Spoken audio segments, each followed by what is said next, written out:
Machilipatnam NH 65 పక్కన కేవలం 13,000కే గజం. Sunny sands gated Vilas KBP developers.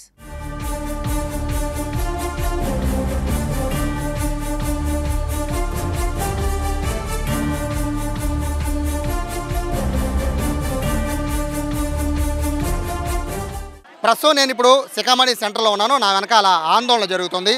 ఆందోళనకి ప్రధాన కారణం ఇక్కడ ఒక మహిళ ఆత్మహత్య చేసి చనిపోయారు. దానికి ప్రధాన కారణం ఈ ఏరియాలో ఉండే కొంతమంది హిజ్రాలు ఆ అమ్మాయి పైన రోడ్డు మీదే దాడి చేశారు. అత్యంత పాశవికంగా దాడి చేశారు. అది కూడా అందరూ చూస్తూ ఉండగా దాడి చేసిన మనస్తాపంతో ఇంటికి వెళ్ళి ఆత్మహత్య చేసుకున్న ఒక మహిళ, ఆ మహిళకి సంఘీభావం తెలపడానికి మొత్తం ఇక్కడ ఉన్న స్థానికులందరూ కూడా వచ్చి ఇక్కడ ఆందోళన చేస్తున్నారు. రోడ్డు మీదే ఆ మృతదేహాన్ని రోడ్డు మీదే ఉంచి ఆందోళన చేస్తున్న పరిస్థితి కనబడుతుంది. ప్రస్తుతం ఏసీపీ అలాగే సిఐ పోలీసులు అందరూ కూడా ఇక్కడికి వచ్చి వీళ్ళని కంట్రోల్ చేస్తున్నప్పటికీ కూడా వీరెవరూ కూడా మాట వినలేదు. న్యాయం జరగాలి. ఈ మనకి కనబడుతున్న మృతదేహం కనబడుతోంది. ఆవిడ పల్లెపోగు కుమారి. ఇదే ప్రాంతంలో ఆవిడ ఉంటూ ఉంటారు. ఈ పక్క రోడ్లోనే ఆవిడ ఇల్లు. ఆ అమ్మాయిని 5 సంవత్సరాల నుంచి అబ్బాయి ప్రేమించాడు. వాళ్ళ అమ్మలకు వాళ్ళందరికీ ఇష్టమే. వాళ్ళు నిడమానూరులో ఉండేవాళ్ళు. నిడమానూరు వెళ్ళేవాడు 15 రోజులు వాళ్ళ ఇంట్లో ఉంచుకునేవాళ్ళు, చెందేవాళ్ళు. ఇవన్నీ జరుగుతూ ఉన్నాయి. వీళ్ళు గొడవలు ఆడుకోవటం, మేము అయినోళ్ళమైనా మమ్మల్ని పిలిచేవాళ్ళు కాదు. వీళ్ళే మాట్లాడుకునేవాళ్ళు, సెటిల్మెంట్లు చేసుకునేవాళ్ళు, మళ్ళీ బాగానే ఉండేవాళ్ళు, మళ్ళీ మాట్లాడుకునేవాళ్ళు, మళ్ళీ సిటీ మాట గొడవడి తగులు ఆడుకునేవాళ్ళు. ఇప్పుడు ఏదైనా మాట్లాడుకుంటే ఇక్కడ పెద్ద మనుషుల్లో మాట్లాడుకోవాలి. బిషాప్ స్కూల్ దగ్గర మాట్లాడుకుంటారు రామని వాళ్ళ మాని మేము పిలవటం ఏంటి? ఈ లోపల ఆ పిల్లాడు చేసుకుంటాక నువ్వేమన్నా తప్పుడు మాట అంటేనేగా ఈ పిల్లాడు చేసుకుంటాడు. ఎంత కూడా ఒక ప్రేమ వ్యవహారం అమ్మ. ప్రేమ వల్ల ఆ పిల్లాడిని అక్కడ కొట్టారు. వాళ్ళ మేనమామని అబ్బాయి కొట్టాడంట.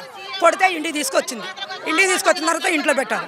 అజరాలు అందరూ వచ్చి ఇంటి ముందు చప్పట్లు కొట్టుకుంటూ పాట పాడారు. వీళ్ళందరూ దండం పెట్టినా కూడా వీళ్ళు చెప్పు పెట్టి కొట్టారు. వీళ్ళ పెద్ద బాబుని ఒక అబ్బాయిని చెప్పు పెట్టి కొట్టారు. సరేలే అని చెప్పి పోలీస్ స్టేషన్కి వెళ్తాక పోలీసు వాళ్ళు ఫోన్ చేసి పిల్లోడిని అప్పు చెప్పేశారు. వీళ్ళు అప్పు చెప్పుకున్నారు. అప్పు చెప్తే పిల్లోడి కోసం వెళ్తాక ఈయన రోడ్డుకు వచ్చారు. ఈయన కొట్టేశారు. ఈయన కొట్టాక ఆ అమ్మాయి డబ్బులు తీసుకొని బయటకు వచ్చింది. ఈ అమ్మాయి బయటకు వచ్చేలేకే వీళ్ళు 10 మంది దాకా ఉన్నారు. ఆటోలో వచ్చి దూకి చంప పెట్టి కొట్టగానే కింద పడిపోయింది. ఇజ్రాయెల్కి ఏం సంబంధం? వాళ్ళు చుట్టాలు. ఇప్పుడు పిల్ల తరపోళ్ళు ఎజరాలు దానిల అన్న అబ్బాయి వాళ్ళ చుట్టం. దానిల అన్న అబ్బాయి చుట్టం. వాళ్ళందరూ కలిపి వాళ్ళు చేసి వాళ్ళొక ఫీడింగ్ చేస్తాడు. వాడి దగ్గర ఒక 10 మంది కుర్రోళ్ళు దాకా ఉంటారు. ఏంటి అలా చేసుకుంటా ఈమెని చంపదెబ్బ కొట్టి బట్టలు లేకుండా పొత్తికొడి కొడితే ఆ అవమానంతో మేము కుర్రోళ్ళు తీసుకొస్తే నేను ఇంట్లోకి వెళ్ళిపోతే మా ఇంటికి వెళ్ళిపోయి ఆ రకంగా రోడ్డు మీద ఒంటి మీద బట్టలు చింపేసి కొట్టడం ఎంతవరకు న్యాయమో మీరు చెప్పండి. ఇది మీకు ఈ సమాజానికి వీళ్ళకి న్యాయం అనిపిస్తే చేయండి అండి. ఇప్పుడు కంప్లైంట్ ఇచ్చారా? అంటే హిజ్రాలు కొట్టారని కంప్లైంట్ ఇచ్చారా? చెప్పేదేనండి.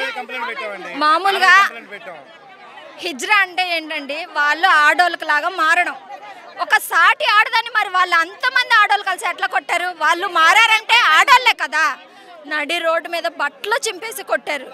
మానంలో కొడితే ఆమె బెడ్ మీద యూరిన్కి వెళ్తే బ్లడ్డే వచ్చింది. అంత ఘోరంగా కొట్టారు. ఇంట్లో భర్త ఒక్కడు కొడితే భార్య భరించలేదు. అలాంటిది వాళ్ళు హిజ్రాగా మారినా వాళ్ళ పవరు మగవాళ్ళదే ఉంటుంది.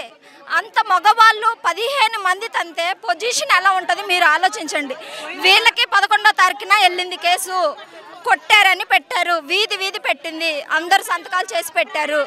అప్పటి నుంచి నలుగుతుంది. 13వ తారీఖున చచ్చిపోయింది. 13, 14, 20, 15 3 రోజులు వాళ్ళని ఎంతవరకు పట్టుకోలేదు. ఇక్కడ ఆపడానికి ప్రయత్నం అంటే రోడ్డు మీద కొట్టారన్నాడు కదా, ఆపడానికి ప్రయత్నించలేదా? వాళ్ళు హిజ్రాలు వాళ్ళు ఒక్కళ్ళు అయితే ఆపుతామండి, ఇద్దరంటే ఆపుతాం. 15 మందిని ఎలా ఆపుతారు? వాళ్ళని చూస్తే భయపడతారు. బట్టలన్నీ తీసుకొని రోడ్డు మీద నిల్చొని వేరంగా చేస్తుంటే ఎవరైనా భయపడతారు కదా. కంప్లైంట్ ఇచ్చారా పోలీసులకు హిజ్రాలు కొట్టారని? 11వ తారీఖున ఫైల్ అయింది. 11వ తారీఖున ఫైల్ అయింది. ఏం తీసుకోవట్లేదు వాళ్ళు. వాళ్ళకి మా చెల్లెలామే 5 అమ్మాయి ఇప్పుడు 5 రోజులు అయ్యింది. 5 రోజులు అయిందే కానీ ఇప్పుడు కేసు వాళ్ళు తీసుకోలేదు, అలా పట్టుకోలేదు. ఇప్పుడు ఈ పరిస్థితి ఏంటి?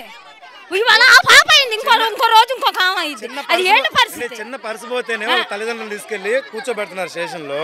ఇంత క్రైమ్ జరుగుతుంది. వాళ్ళ పేరెంట్స్ కానీ వాళ్ళ ఇంట్లో వాళ్ళు కానీ ఎవరిని పట్టుకోరండి మీరు. ఇప్పుడు ఎవరన్నా ఒక పర్సు దొంగతనం కానీ పోలీసులతో మాట్లాడుతున్నారు కదా, వాళ్ళు ఏం చెప్తున్నారు? వాళ్ళు ఏం చెప్తున్నారంటే నిన్నే మాకు కేసు ఫైల్ అయింది, నిన్నే అయింది. మేము మొన్న చనిపోయిన రోజు కూడా వెళ్ళి ధర్నా చేద్దాం స్టేషన్ దగ్గర. 5 రోజులు అవుతుంటే కేవలం నిన్నే అయింది, మేము యాక్షన్ తీసుకుంటాం, జరిగిన వాళ్ళు పట్టుకుంటాం, ఆ చర్యలు తీసుకుంటాం అని చెప్తున్నారు. మేము 5 రోజులు అవుతుంటే నిన్న వేయటం ఏంటండి మేము కేసు? 5 రోజులు అవుతుంది. కనీసం ఎవరినన్నా ఒక్కనన్నా పట్టుకోవాలి కండి. ఇప్పుడు చనిపోయినామని నడి రోడ్డు మేము పెట్టుకొని మేము ఎందుకుంటామండి? మాకు న్యాయం జరగాలి ఏదైనా. ప్రస్తుతానికైతే ఆందోళన చేస్తున్నారు. మొత్తము ఈ సిక్కమణి సెంటర్లో ఉన్న మొత్తం అందరూ కూడా బంధువులనే కాకుండా స్థానికులందరూ కూడా వచ్చి ఆందోళన చేస్తున్నారు. ఒకటే ఇక్కడ ఏదైతే మృతురాలిపైన దాడి జరిగిందో ఆ దాడి చేసిన వాళ్ళందరినీ కూడా కఠినంగా శిక్షించాలనేది ఇక్కడ వాళ్ళందరూ కోరుతున్న పరిస్థితి కనబడుతోంది. మరోవైపు ఇక్కడ ఏసీపీ దామోదర్ గారు కూడా వచ్చారు. ఆయన మాట్లాడుతున్నారు. ప్రస్తుతం పరిస్థితిని చక్కబెట్టే ప్రయత్నం చేస్తున్నారు.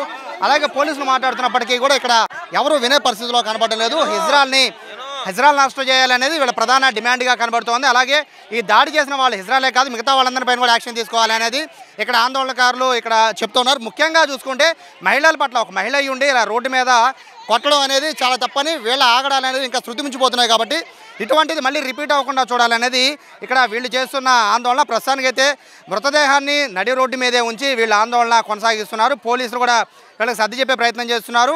కేసు ఫైల్ చేశామని చెప్తున్నారు. కానీ అరెస్ట్ చేసేంత వరకు కూడా మృతదేహాన్ని ఇక్కడి నుంచి తరలించే ప్రసక్తే లేదు అనేది ఇక్కడ ఆందోళనకారులు చెప్తున్నమాట. కెమెరా పర్సన్ కృష్ణతో సాయి, సుమన్ టీవీ, విజయవాడ నుంచి.